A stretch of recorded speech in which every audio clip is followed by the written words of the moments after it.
Question number 1 प्राक औपनिवेशिक जुगर सहर एवं नगर मानकर श्रृंखला दायित्व थिबा कर्मचारी कौन कहुला कोटवाल कहुला कौन कहुला कोटवाल। सेकेंड प्रश्न अच्छी भारतर केउ भागरे नीलगिरी अवस्थित दक्षिण भागरे वेरी गुड अति सुंदर। क्वेश्चन नंबर 3 केउ सहर रे पोर्तुगीज मानकर वाणिज्य केंद्र थिला पानाजी किए रे सेटा ये कहले ना इधर बैटरी बाहर ना कथा केते पोर्तुगीज माने केबे पानाजी ठारे वाणिज्य कोठा निर्माण करथिले 1510 रे गुड। क्वेश्चन नंबर 5 इंग्रज माने केउ ठारे सेंट जॉर्ज दुर्ग निर्माण करथिले मांद्राज। नेक्स्ट प्रश्न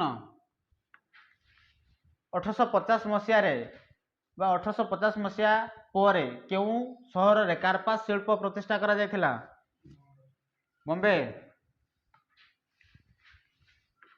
परवर्ती प्रश्न ब्रिटेन रो राजा भारतर निर्मुक्त केउ स्थान को इंग्रज ईस्ट इंडिया कंपनी को हस्तांतर करथिले केउ स्थान को बॉम्बे। सेकंड नेक्स्ट प्रश्न अच्छी प्रश्न नंबर 8 डच माने भारत रे केउठारे वाणिज्य कोठी निर्माण करथिले डच माने मसलीपट्टनम।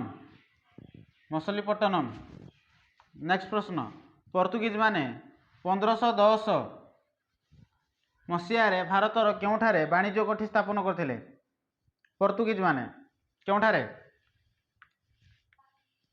पानाजी। परवर्ती प्रश्न जामशेद जी टाटा कंपनी निर्माण करिथिबा ताजमहल केउ स्थापत्य रे निर्माण आइतला एटा इंडो सरासेनिय। परवर्ती प्रश्न देखो 10 नंबर देला केबे ठारू कलिकता रे टाइल गृह निर्माण बाध्यतामूलक होइथिला 1836। परवर्ती प्रश्न केउ शैल निवास देखि लॉर्ड लिटन खुशी रे कहिथिले एपरि एक सुंदर इंग्राजी वर्षा एपरि सुगंधयुक्त इंग्रज माटी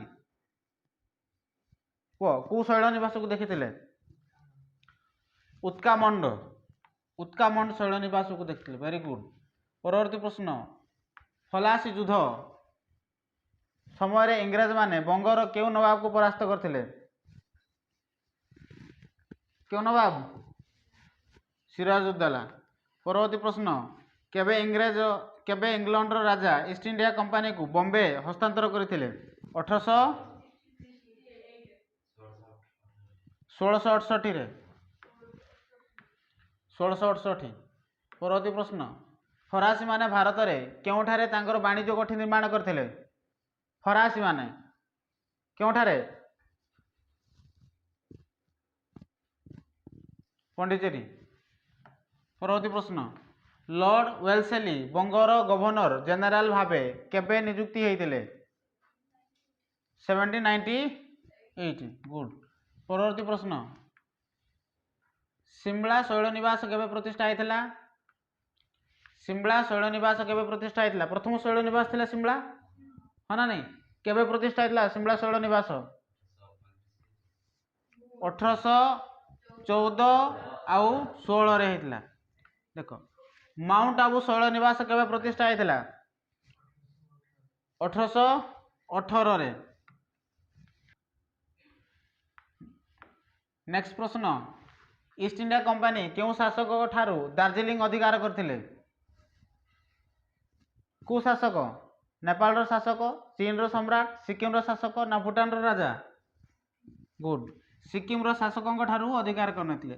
20 नंबर है कलिकता रे इंग्रज माने चाल घर को केबे ठारू निषेध करथिले 1836 मन रखितो कलिकता रे इंग्रज माने चाल घर को केबे निषेध करथिले क्वेश्चन मन रहला कलिकता रे इंग्रज माने केबे चाल घर को कोन करथिले निषेध करथिले केबे करथिले 1836 मसिया रे। परवर्ती प्रश्न देछि बॉम्बे ठारे बॉम्बे ठारे गेट वे ऑफ इंडिया केबे निर्मित होइथिला 1911 रे गेट वे ऑफ इंडिया 1911 रे निर्मित होइथिला केबे निर्मित होइथिला 1911 रे। परवर्ती प्रश्न भारतर 10 वर्षिया जनगणना केबे आरंभ होइथिला 1881 रे केबे आरंभ होइथिला 1881। परवर्ती प्रश्न देइछि भारत रे प्रथम जनगणना पाई केबे उद्यम करा जायतिला प्रथम जनगणना पाई केबे उद्यम होइथिला 1872 1875 1879 ना 1876 1879 केबे 1879। परवर्ती प्रश्न देख परवर्ती प्रश्न देछि केउ इंग्रेज गवर्नर शिमला को निजर राजधानी करथिले केउ इंग्रेज गवर्नर शिमला को निजर राजधानी करथिले Lord Dalhousie Lord Lawrence Lord William Bentinck ना लॉर्ड रिपन कोटा दीप्ति ख लॉर्ड लॉरेंस। नेक्स्ट प्रश्न सुएज कैनाल को केबे जाति उद्देश्य अर्पण करा जायतिला 1869 केबे 1869। तापर देखो 26 नंबर केउ शताब्दी रे ओडिया भाषार विकास लाभ करथिला द्वादश शताब्दी गुड। तापर देखो 20 लाख लोकंक द्वारा कुआ जाउथिबा ओडिया भाषा एक पूर्ण भाषार मान्यता पाई न पारे किए कहिथिले एटा कांतिचार्य भट्टाचार्य नुहे मा एटा किए करले राजेंद्र लाल मित्र किए कहिथिले राजेंद्र लाल मित्र। कांतिलाल भट्टाचार्य ये अलगा थिला ये कहला कि ओडिया एकटा भाषा नय बुझला कि नहीं वर्णबोधर लेखक किए हाँ मधुसूदन राव। देखो रंभारू प्रकाश लाभ करिथिबा संवाद पत्र नाम कौन थिला रे रंभारू प्रकाश लाभ करिथिबा संवाद पत्र नाम कौन थिला प्रजाबंधु थिला। परवर्ती प्रश्न एही सम्मिलनी जाति प्राण सिंधु कोटि प्राण बिंदु धरे किए कहिथिले एटा मधुसूदन दास वेरी गुड। परवर्ती प्रश्न जॉइंट पार्लियामेंटरी कमिटी रो अध्यक्ष किए थिले काली एटा आलोचना करथिले जॉइंट पार्लियामेंटरी कमिटी रो अध्यक्ष किए थिले लिनलिथ गो। परवर्ती प्रश्न देखो परवर्ती प्रश्न देइछि कि 1933 मसिया रे प्रशासनिक कमिटी बा हबा कमिटी गठित होइतिला हाँ कि नहीं एटा केते जन को नेकी गठित होइतिला 9 जन को। परवर्ती प्रश्न देइछि इंग्रेज शासन समय रे केउठारे प्रथम शैल निवास निर्माण करा जायतिला शिमला ठारे गुड। बरी आश्रम रो प्रतिष्ठाता किए थिले बरी आश्रम प्रतिष्ठाता किए थिले रमा देवी। तापर देखो केबे कटकर सत्यभामापुर रे ग्राम रे मधुबाबू जन्मग्रहण करथिले केबे 1848 मसिया रे। परवर्ती प्रश्न केबे बिहार ओडिशा प्रदेश जन्म लाभ करथिला 12 रे 1 एप्रिल 1912 1 एप्रिल 1912। तापर देखो कहा अध्यक्षता रे 1931 रे सेप्टेम्बर मासरे एक सीमा निर्धारण कमिटी गढ़ा जायतिला कहार अध्यक्षता रे हाँ सामुएल ओडेनाल हाँ कि नहीं।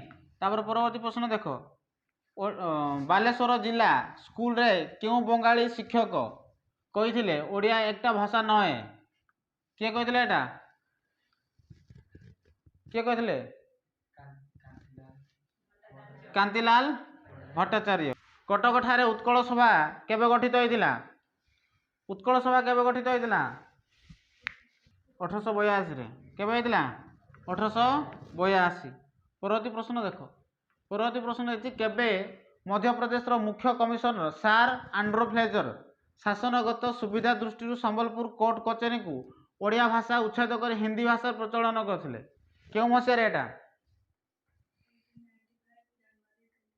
1895 जनवरी 26 1895 जनवरी 15 रे 1895 जनवरी 15। परवर्ती प्रश्न संबलपुर हितैषिणी रो संपादक किए थिले ସମ୍ବଲପୁର ହିତୈଷିଣୀର ସମ୍ପାଦକ କିଏ ଥିଲେ? କିଏ ରେ? ନୀଳମଣି ବିଦ୍ୟାରତ୍ନ। ରସଲି ସର୍କୁଲାର କେବେ ପ୍ରକାଶିତ ହୋଇଥିଲା?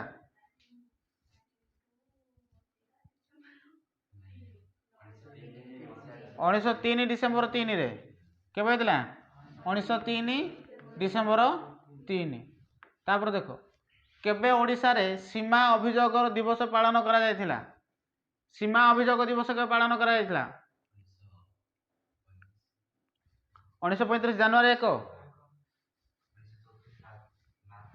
1934 ମାର୍ଚ୍ଚ 19, 1934 ମାର୍ଚ୍ଚ 19ରେ। ପରବର୍ତ୍ତୀ ପ୍ରଶ୍ନ ଦେଖ 44 ହେଲା କେବେ ଜନ୍ ଅଷ୍ଟିନ୍ ଅବାକ ନେତୃତ୍ୱରେ ଏକ 9 ଜଣିକିଆ ପ୍ରଶାସନିକ କମିଟି ବା ହବା କମିଟି ଗଠନ କରାଯାଇଥିଲା? 1933। କେବେ? 1933। କେବେ ଜନ୍ମ ନେଇଥିଲା ସ୍ୱତନ୍ତ୍ର ଉତ୍କଳ ପ୍ରଦେଶ ବା ଓଡ଼ିଶା ପ୍ରଦେଶ? କେବେ ଜନ୍ମ ହେଇଥିଲା? Good 1936 April 1। 46 ନମ୍ବର ପ୍ରଶ୍ନ ଦେଖ ସ୍ୱତନ୍ତ୍ର ଓଡ଼ିଶା ପ୍ରଦେଶର ପ୍ରଥମ ଗଭର୍ଣ୍ଣର କିଏ ଥିଲେ? ସାର୍ ଜନ୍ ଅଷ୍ଟିନ୍ ଅବାକ। କିଏ ଥିଲେ? Sir John Austin ଅବାକ।